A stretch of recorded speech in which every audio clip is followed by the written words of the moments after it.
glo nie dat mense boord gaan wees wanneer hulle by die fees gaan wees nie. Definitief luisteraars, kykers, ons gaan vele het rondom kos, klere, medisyne. Ek kan maar opnoem. So op hierdie stadium sit ek met amper 30 aansoeke wat ingekom het en nog elke dag is daar navraag rondom stalletjies waar mense hulle se produkte wil kom tentoonstel.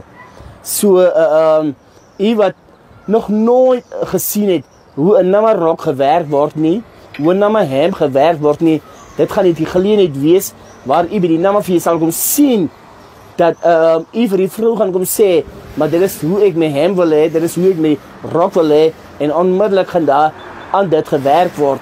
En daar sien na 'n paar ure sal u dan met u hemp of u rok by mekaar kom.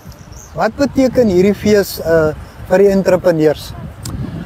Ek glo dit is 'n pluspunt vir hulle, aangesien dit 'n platform is waar hulle ook geld maak en waar mense gaan sien die talent waarmee hulle sit. So ek glo dit gaan werklik weer eens soos al die ander jare geleentheid wees vir hulle om geld te maak, om dit wat hulle kan doen, te wys om te sê, maar dit is my ander werk. Kom Keetmanshoop toe en kom ondervind wat die Nama kultuur werklik beteken, wat dit vir ons inhou as Nama mense, en u gaan nie spyt wees nie.